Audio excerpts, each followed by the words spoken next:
Welcome to the Philantrepreneur Show, hosted by Dr. Victoria Boyd, designed to offer tips, strategies, and insight to empower nonprofits and entrepreneurs with sustainable win-win solutions. The Philantrepreneur Show is sponsored by the Philantrepreneur Foundation, building capacity through education and professional services. Well, welcome.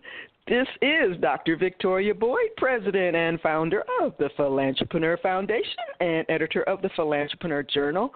And as usual, I am so thrilled to bring tips, strategies, and insight for the business and nonprofit sector, and especially because this is our third anniversary show. We've been on the air for 3 whole years now, and hopefully we've been providing some great resources and information for those that have tuned in and gone to our archives. I hope you can remember that we're on YouTube channel and you can get that. But what is really exciting, this third anniversary, we're going to be making some great changes, plus welcoming a new co-host, Ms. Pat Landaker. So, Pat, please just tell us about us. You know, you're the founder and CEO of Ruby Red Slippers Project, as well as Synergy Coaching. So, you know, I'm just so excited to have you join the family. So, Pat, say hi to our listeners and give us a little bit more of what we have planned for future shows. I'm just so excited. Hi, Pat. Well, I am excited as well. I tell you, this is just a great opportunity. It kind of really blends all the things that I love to do, serving in the nonprofit community, as well as, you know, kind of providing guidance and leadership tips and different things like that. And your show definitely provides the opportunity to deliver all of that to your listeners. And so I know that we're going to be doing some really exciting things on the show. You have tweaked it a bit, and I think that it'll be more of a resource. And two, we want to have more fun.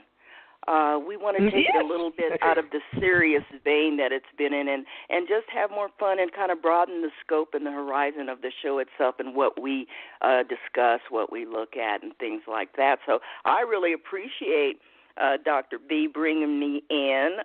She's the all-knowing. I'm just a student. I'm just a student of the great Dr. B. So I appreciate you so much, Victoria, and what you're doing. And I look forward to our partnership today and in the future. So let's get started. Yeah, oh, yeah. I mean, first of all, one of our new features is we really are going to be promoting and asking people to call in a little bit more. We're even going to have a full segment called Ask an Expert, which really is in alignment with what the foundation has had going on since its inception.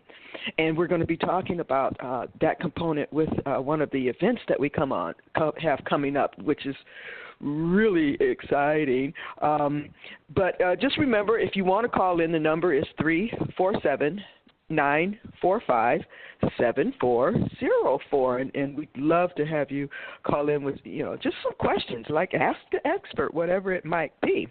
But we're going to be doing that and then talking about some of the great partnerships that have evolved over the last few months. I've been out there, as they say, hitting the pavement, talking to people and just see who we can bring to the table.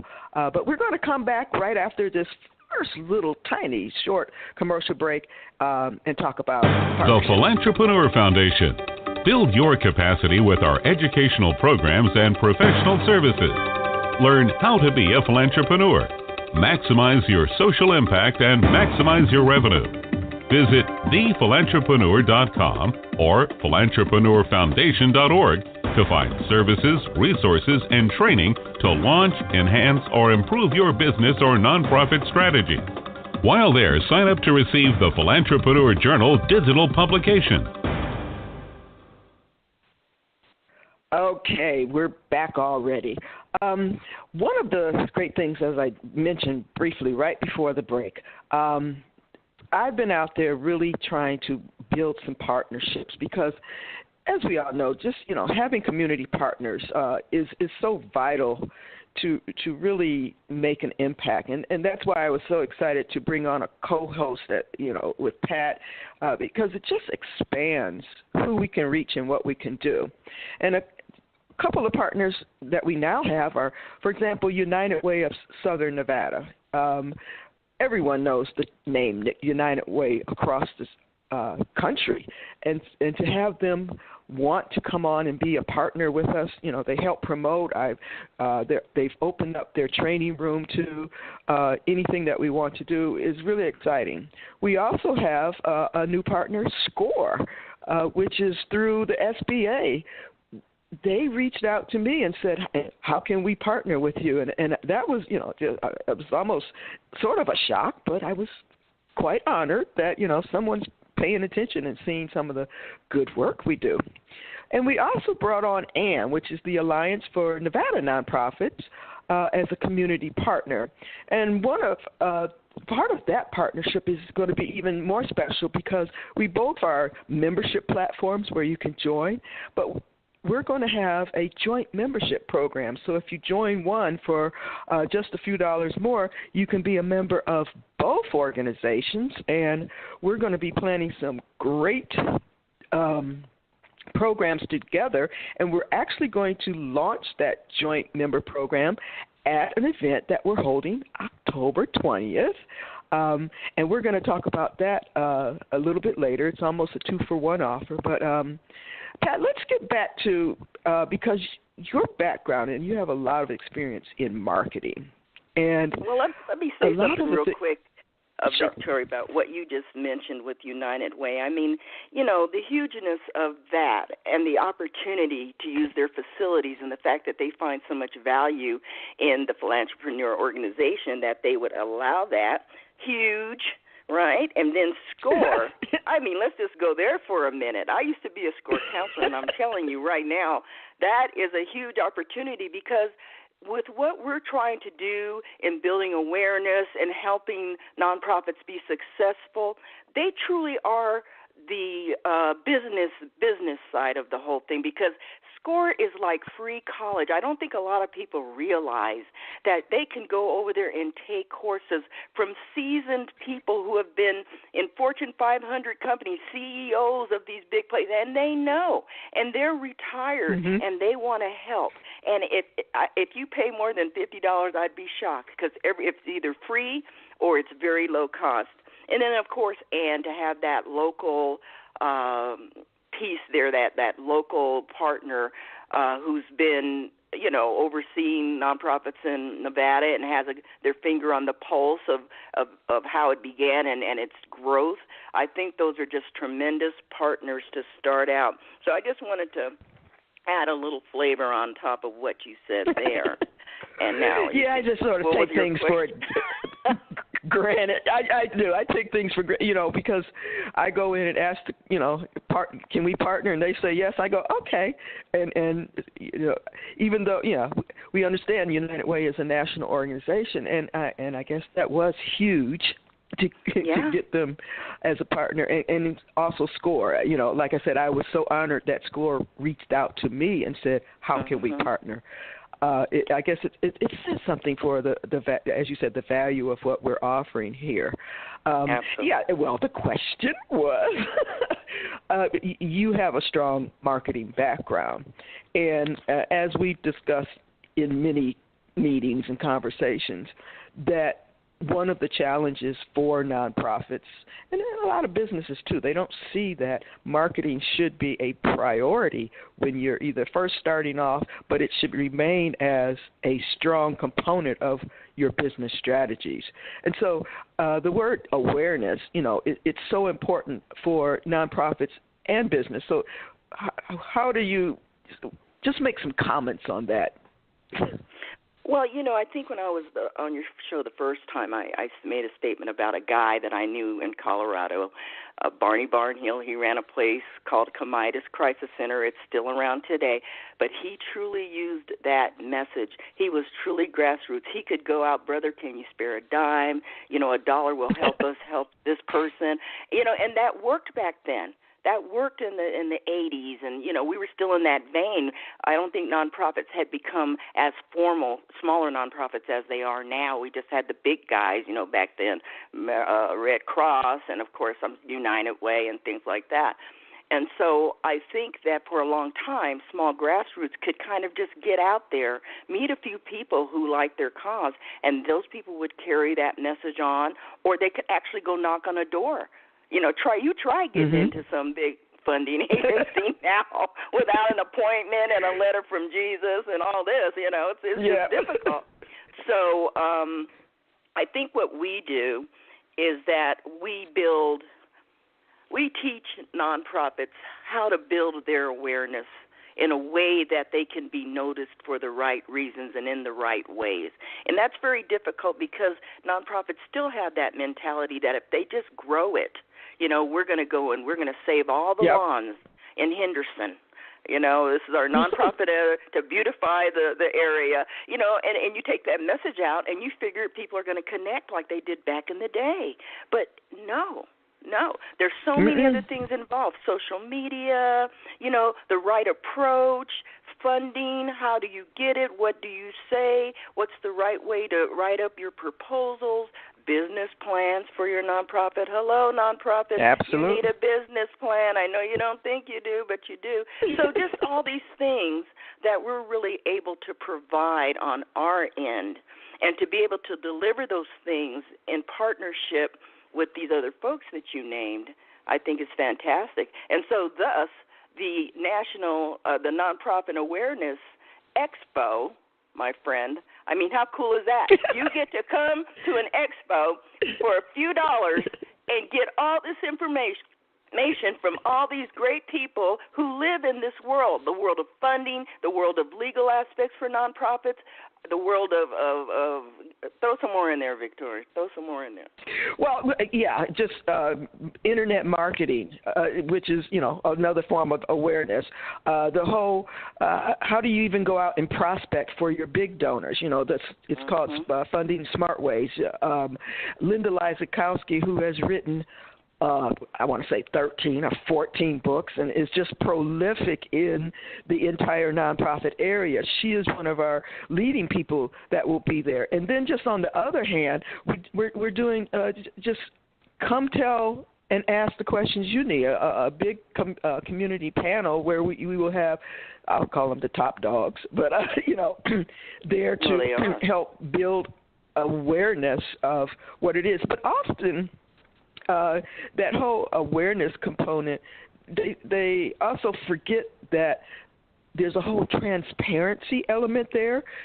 Now that there are so many nonprofits, plus access to information is just so easy to get to because of the internet and social media. Yeah. Their presence, the way donors actually sort of vet them nowadays, they do. They go look at their website. They go look at their social media. They go look to see what things are they doing. And so it's not so much the word of mouth. It's also how transparent, what image, what impression are you leaving in the internet world that everyone has access that you don't really realize is a part of your awareness plan, that it needs to be structured, managed, and monitored.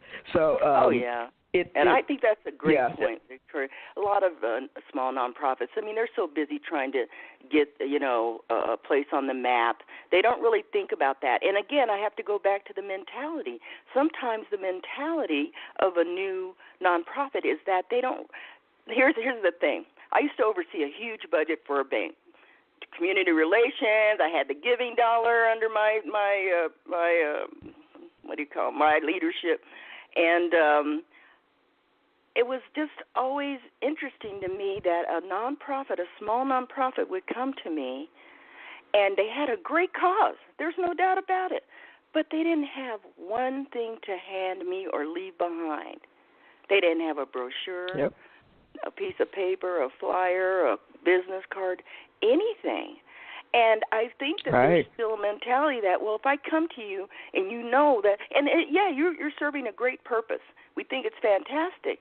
But you can't approach like that anymore. You've got to have some stuff together. Nope. But small nonprofits think if they have their stuff looking too good, then a funder might say, well, it looks like you got it going on, and you may not need our help because look at your collaterals. They're nice and shiny and well done and all these fears that they shouldn't have because you still have to approach those funders correct.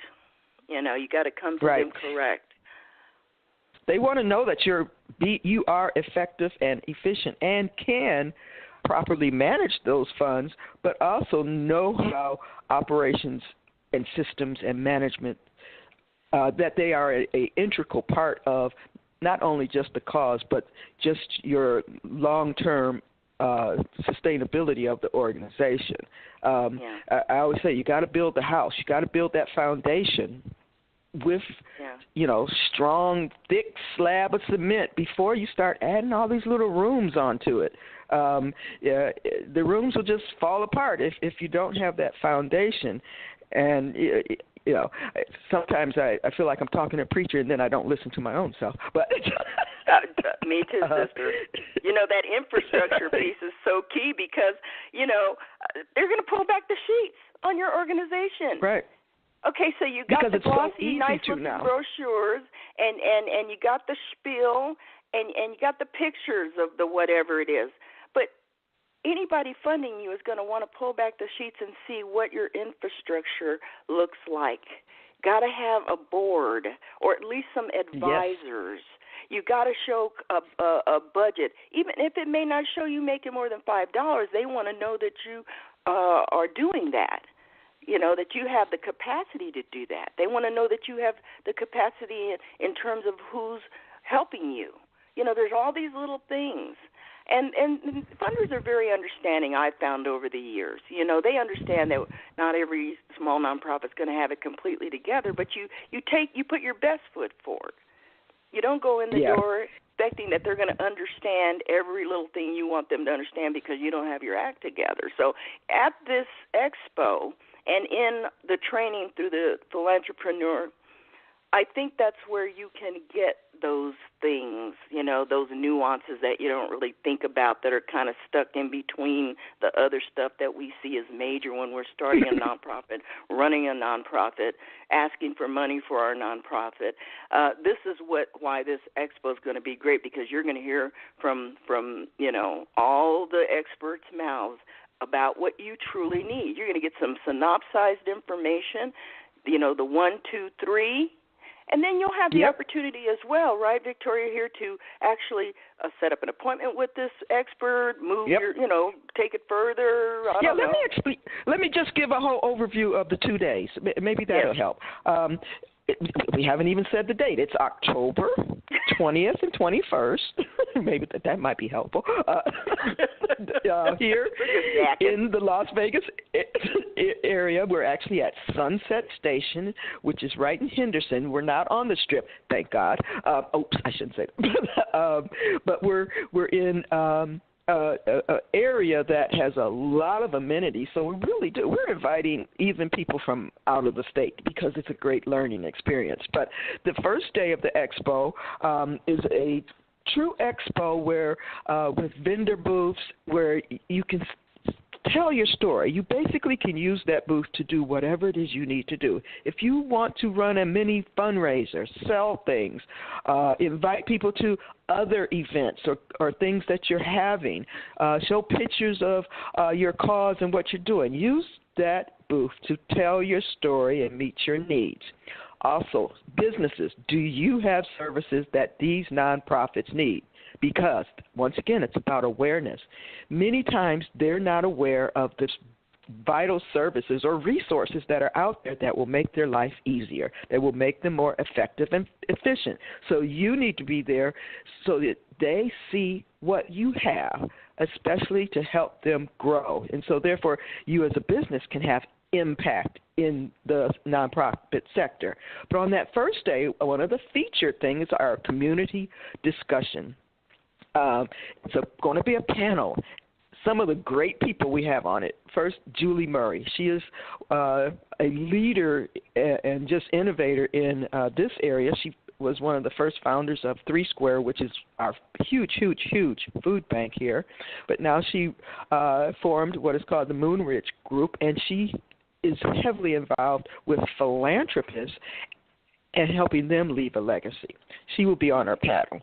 Bob Morgan, who is the CEO of United Way of Southern Nevada. Brian Burton, who is the current CEO of 3 Square. Todd Palumbo, who was with the Reynolds Foundation, one of the biggest foundations in this community that helped build some of the most major facilities here in the community with their funding. They're now what is called in their sunset. That is, they've done and served their purpose, but Todd was with them for 17 years in the funding area. Who am I missing? Plus, I have a community activist coming on. But more importantly, I also reached out to the grassroots nonprofits. I want you to come and tell your story, ask your questions, and be a part of the discussion. I know these are the bigwigs, and they come from that, what I call major or mature organization perspective, but isn't that where you might be headed? Or maybe they have a strategy that will help you take your organization. But also, maybe you can ask a question that when they were grassroots, what did they do? I'm also looking if a grassroots organization wants to be a member of that panel.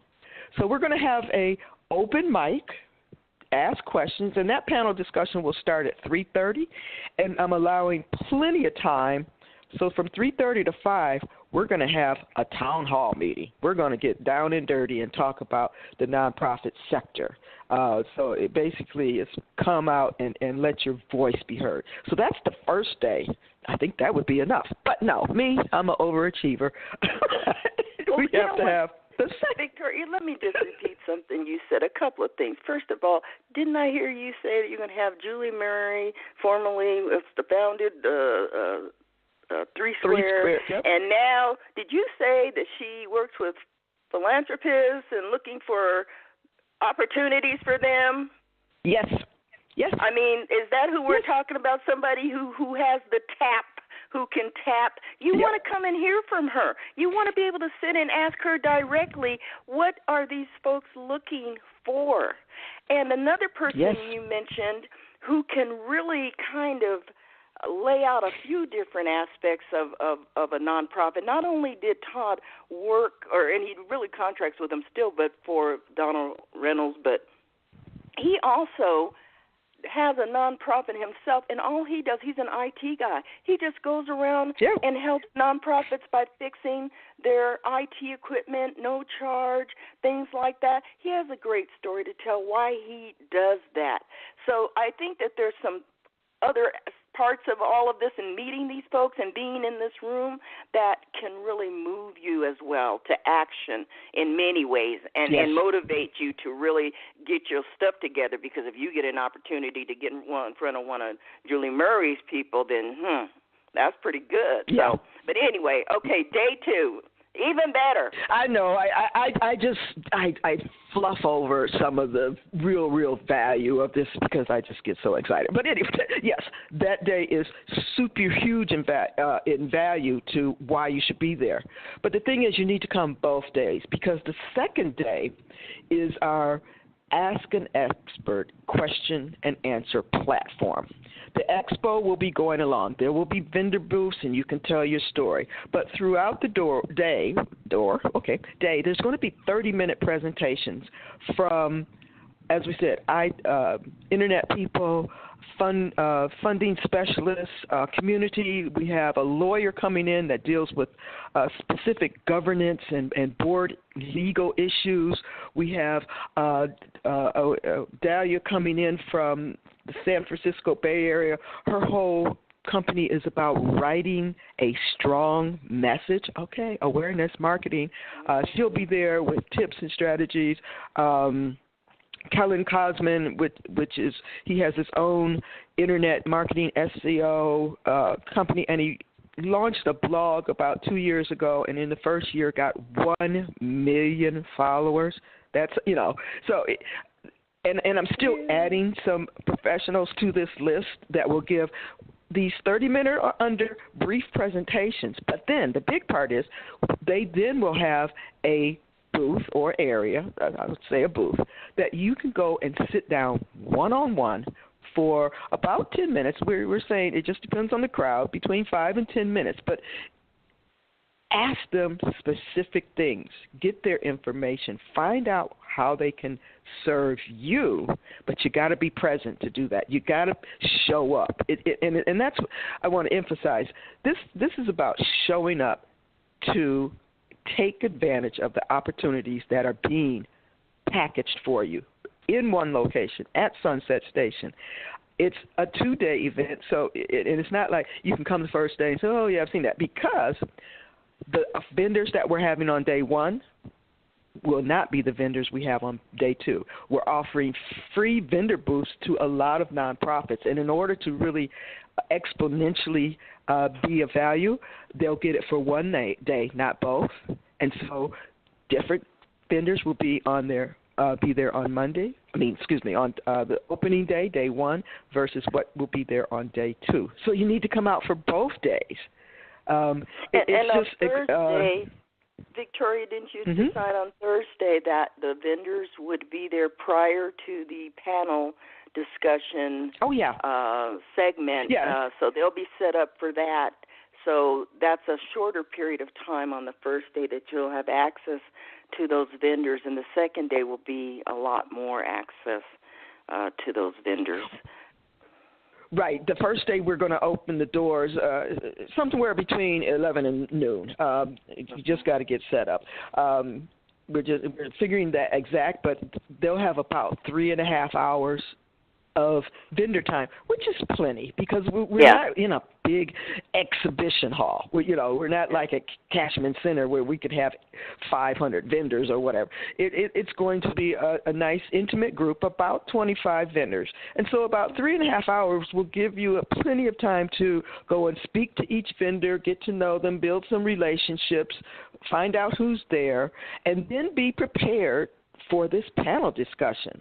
So plan on being there throughout the day or the time so that you can meet everybody and then actually participate in the community panel. The second day, we're going to open a little bit earlier because we have all of these great industry experts that need, and we'll be giving these 30-minute or less presentations. But you also want to have the opportunity to take advantage of these mini consults, be able to go and sit at each one of those tables. So once again, the time is a little bit longer, 10 to 5, but that gives you time to go and talk to every one of our experts that will be there. Bring a pad, bring your notebook, take notes, bring your questions. Find out, bring your questions. So make it into a learning experience, but in a different format. We're not sitting you in a classroom and just standing up before you. It's you first hearing what they have to offer and then putting it into your own context, what your organization needs, and ask specific questions related to what your needs are, and they're going to answer you directly.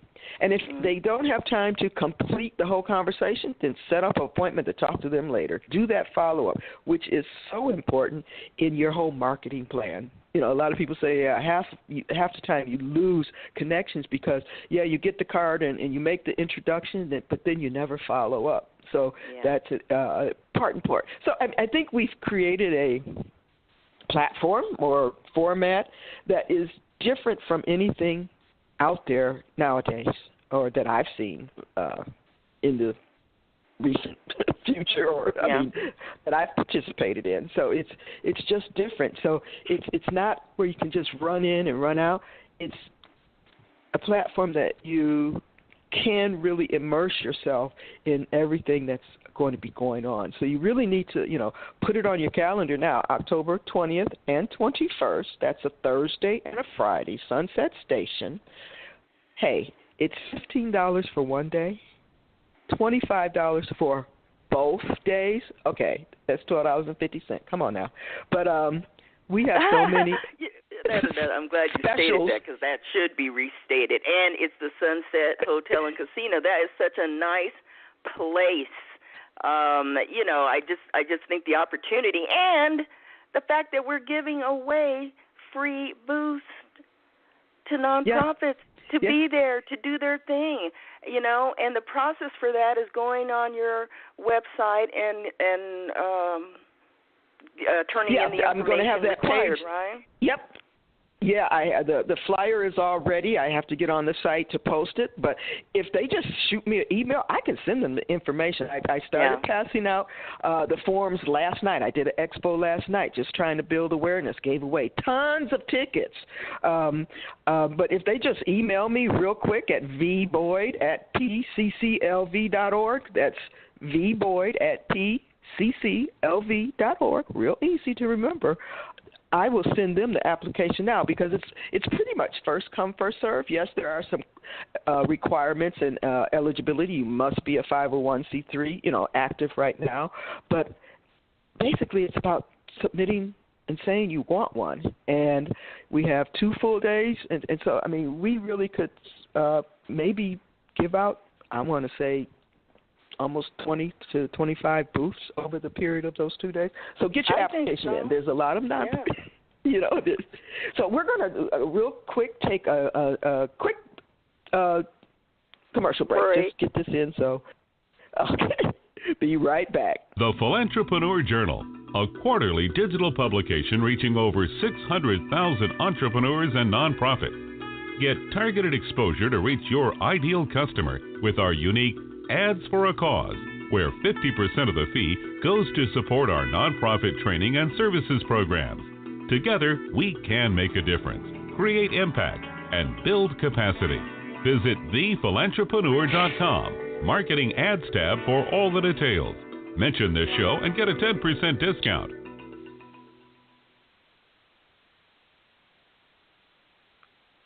Okay, we're back here. This is when we would have our brand new section. Formerly, it was our Philantrepreneur Show tip. We're still working out. We have so many ideas here. It's sort of hard to scratch things off the list. But if someone is out there that wants to call in with a question, we invite you to do that. But generally, and if we don't get a caller, between Pat and I, we always have some questions here. But a part of our whole, Ask the Expert, if you've ever gone on our website, The Philantrepreneur, you probably did not see that tab. You would have seen it talked about if you went on our membership page, because a part of one of our membership benefits is that we have a full directory of experts that have agreed to be a part of our family. That is, they are considered some industry experts. Now, it's just not in the nonprofit. I have accountants on there. I have printers on there. I have investment people on there. I have a wide range of what I call the PF experts.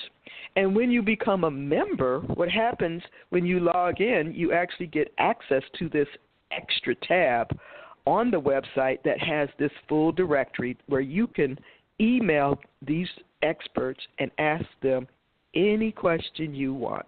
And they have agreed to answer you without any obligation or anything. So, who could ask for more than that? Okay.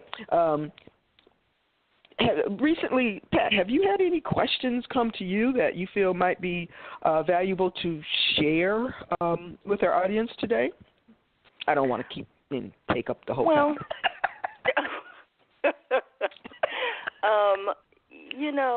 I don't really, I don't live in the vein that the show is about so much. But having been on several nonprofit boards and I've been on the begging side for money and I've been on the giving side. So I really do understand both sides of the coin. And, like we discussed earlier, I just know that nonprofits have to bring their A game.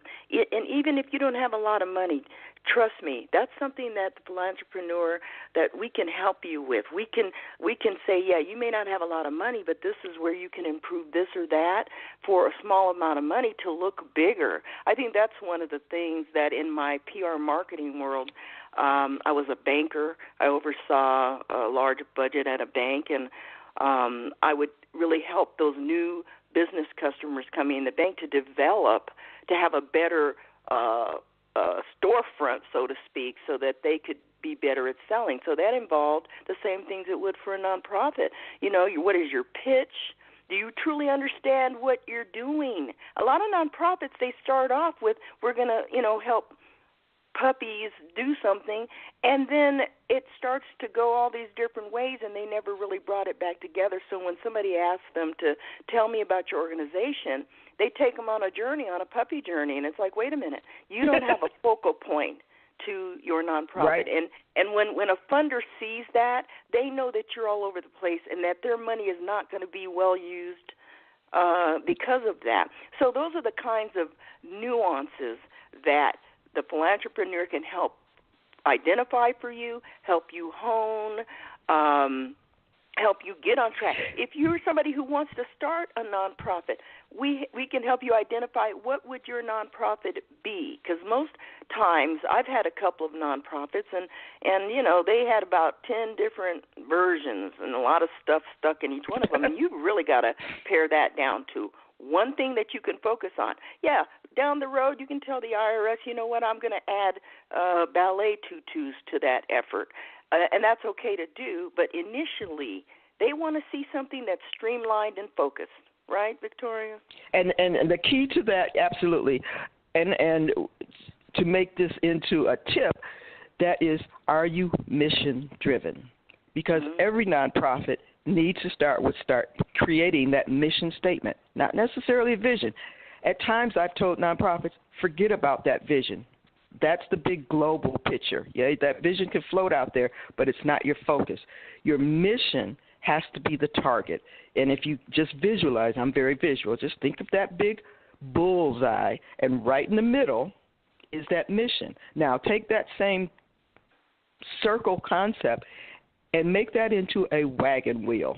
Okay, you have your axle, but that wheel won't work unless all of the spokes that are connected to the outer rim are connected to the axle. And so if you think about your programs, your governance, your funding, your administration, all of it has to be connected to your mission. And anytime you get off mission, you have a flat tire. You can't roll. You can't keep going.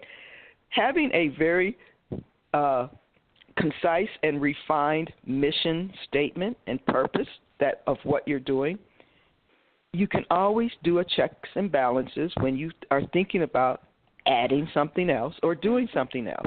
And even when you are asked by a funder, a donor, or even just the general public, let's say a PR or a radio station walked up to you and wanted to, so what do?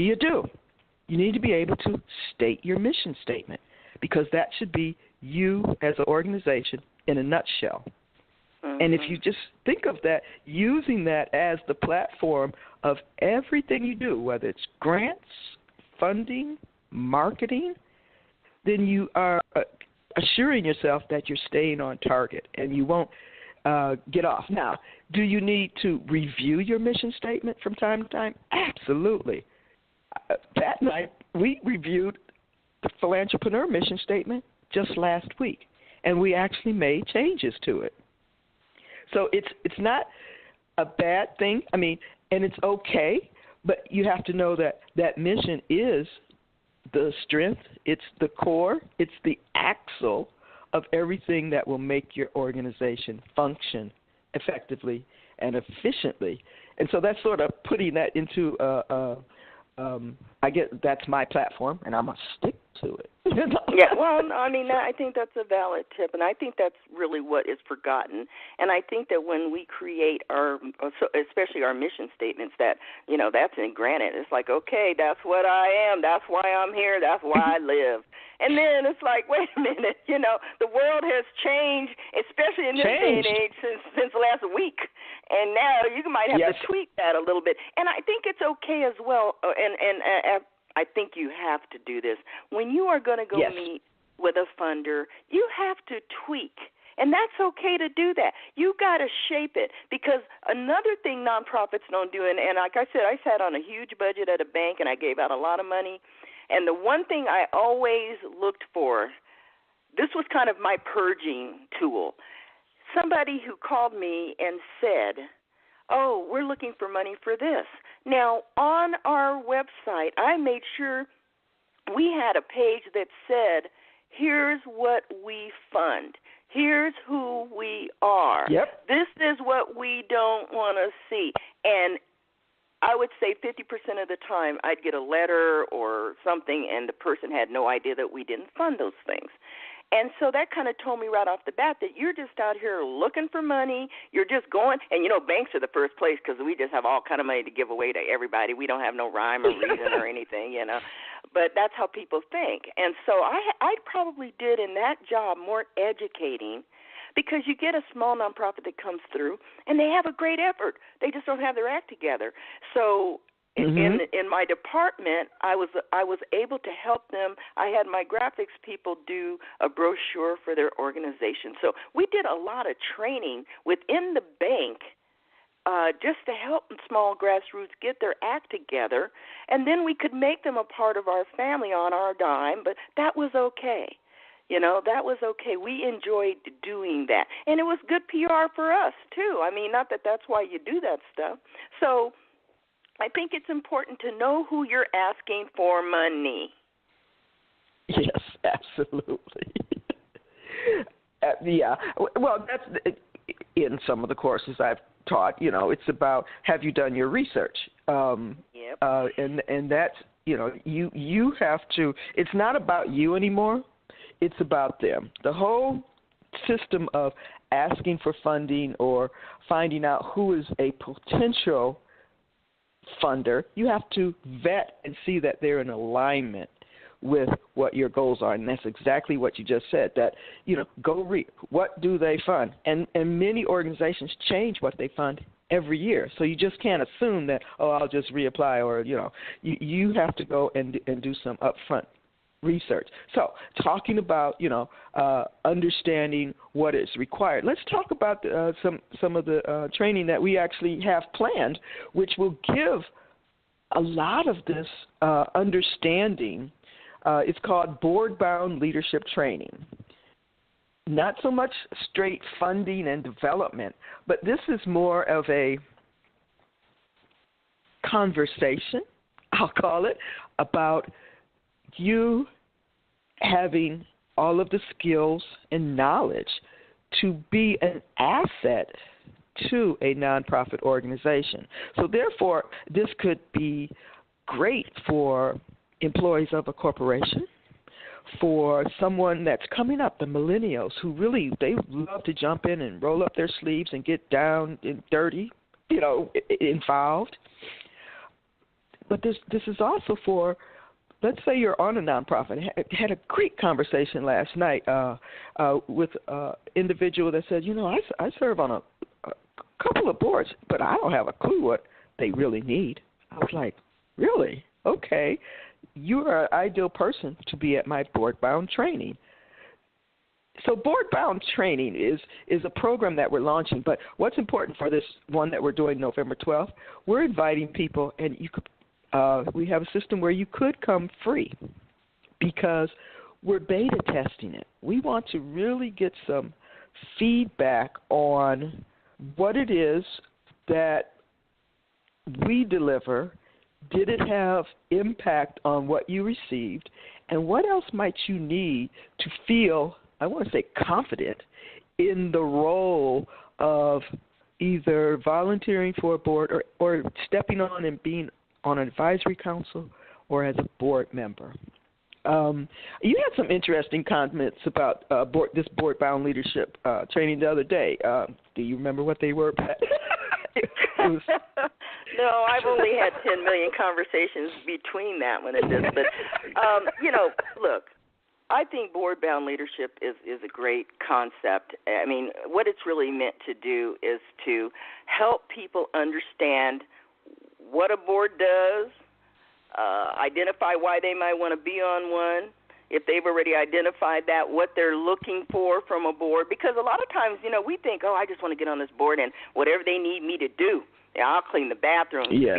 No. You have to have some criteria for yourself as well when you go in there, because truthfully, even boards that really appear to need help have a process where they make sure they're getting the right people in place, because they don't have time to run through, have a revolving door of board members.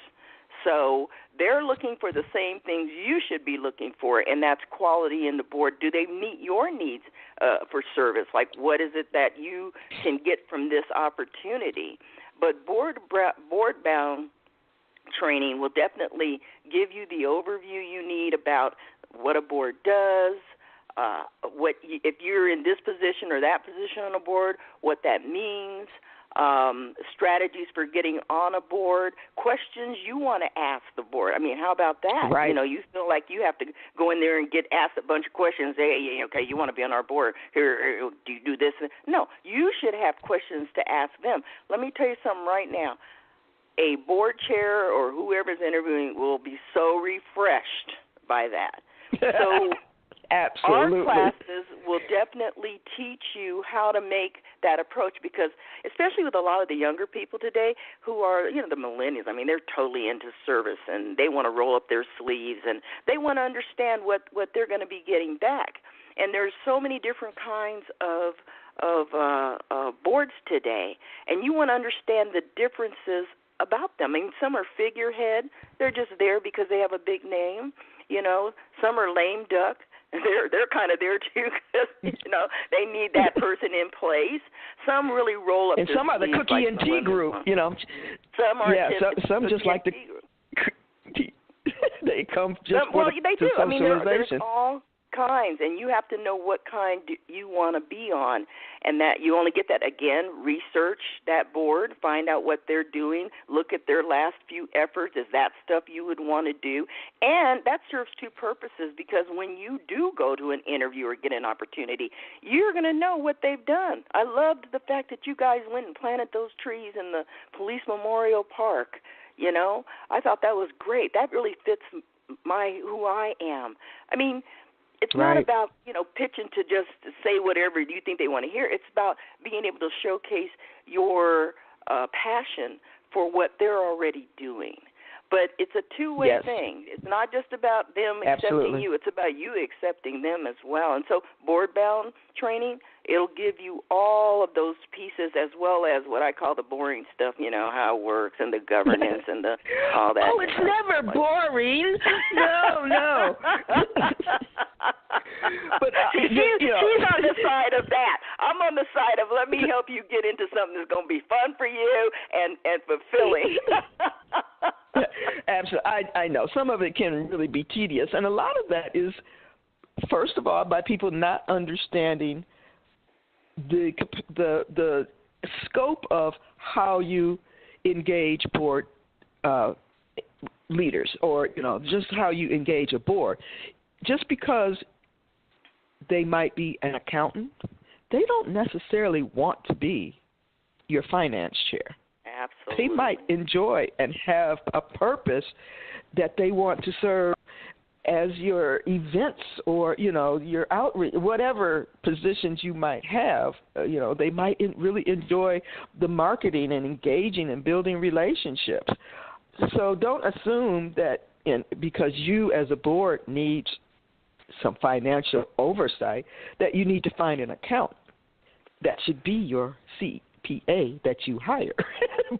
And I think that's another valid side to the conversation as we talk about people who are already running boards, have a board. If you're a corporation and you already have a board, but you've seen that it needs to move into the 21st century, or it's not really meeting the needs and the wants of your board members, this board-bound training is great for you as well.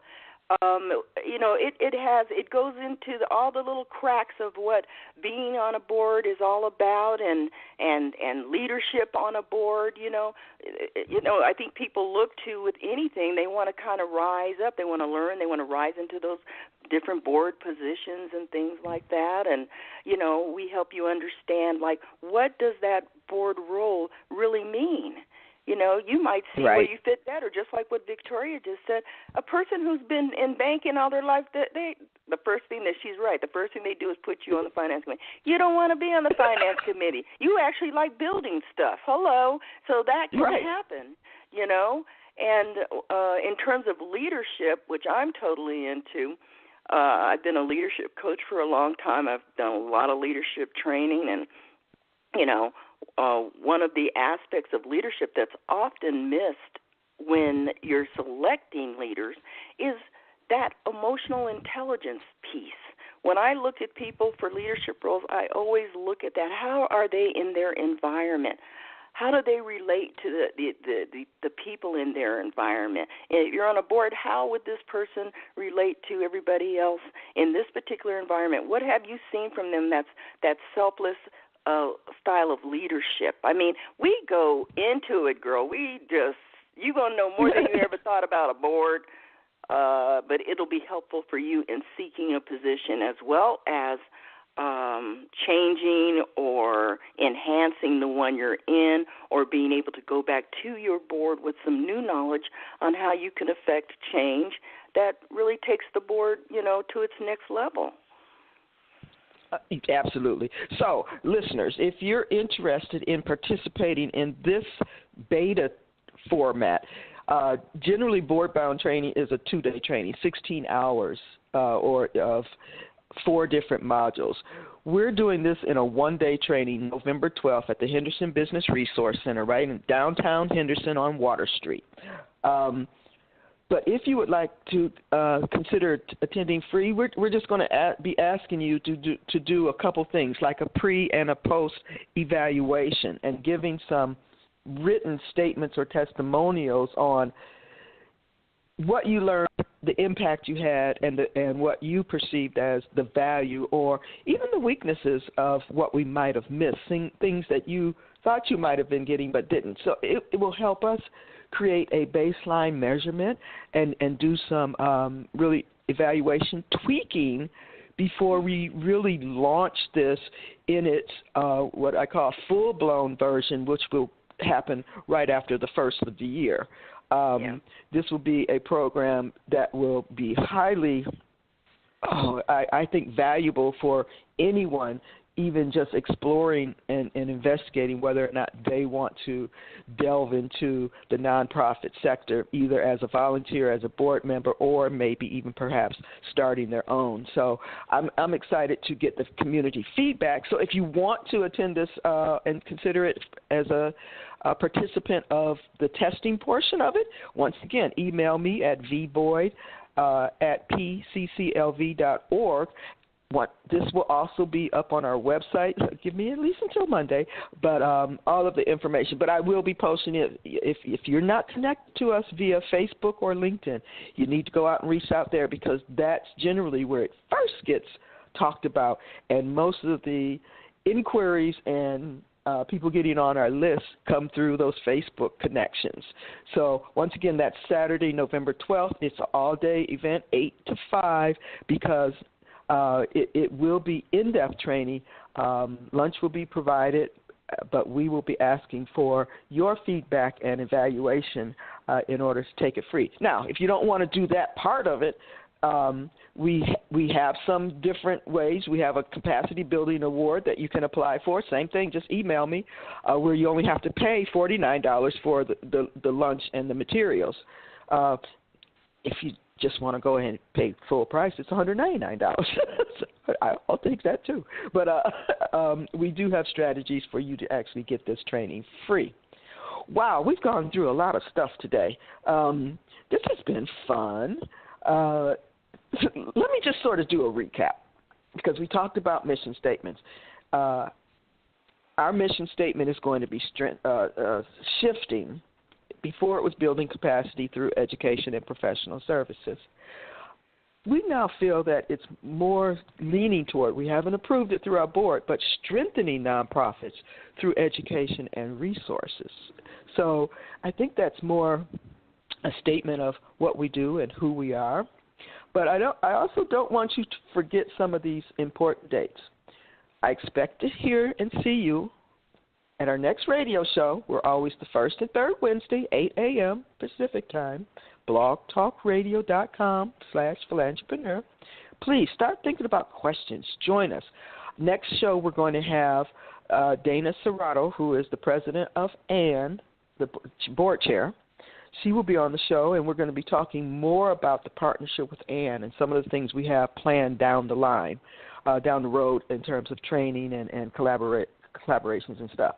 Don't forget, October 20th, 21st, Nonprofit Awareness Expo. If you don't understand the value of that right now, then you need to give me a direct call, and I will take you over those strategies again. Then board-bound leadership training, which I just mentioned, which is November 12th. Pat, do you have any closing statements or comments to make on our very first co-hosted show? Well, I think we did a good job, sister, but I will say this. If you, as a person who has started 2 grassroots nonprofits, if you don't see the value in Nonprofit Awareness Expo and the opportunity to possibly have a booth there or be able to come out and talk to these experts about what they do and how they serve the needs of the nonprofit community, then I don't know what else to say. I mean, sign up, get a free booth, come out. It's a negligible cost to be in front of these people, and you're in a great venue. So I just can't suggest that enough, and we'll be putting some stuff up on the website as well as Facebook and other ways for you to connect with this. Yeah, tell your friends about it. It's good. Oh, another thing, we're going to be on the Guy Dawson show next Wednesday morning. Yeah, yes, the September 13th. So look for the Guy Dawson show. We're going to be talking about this. We're going to be giving away a few special things, so you need to tune into that, and you'll be able to see us. Yeah. I was going to say you can see what we look like. Right. No, that's going to be a great opportunity. So.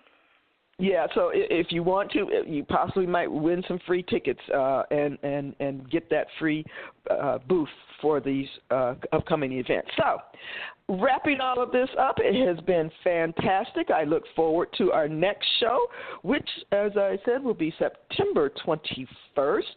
For any events questions, please email me at vboyd@pcclv.org. And we look forward to our next show as we bring valuable tips, resources, and information. Plus, we are here to answer your questions. So, in the meantime, we ask, are you a philantrepreneur? Thank you for tuning in to the Philantrepreneur Radio Show, hosted by Dr. Victoria Boyd. Get involved. Follow us on Facebook and other social media outlets. If you wish to share comments or suggestions or appear as a guest on our show, visit www.thephilantrepreneur.com. Contact Victoria Boyd. Email her at theboyd@thephilantrepreneur.com. The Philantrepreneur Radio Show is a production of and sponsored by the Philantrepreneur Foundation, a 501c3 tax-deductible organization.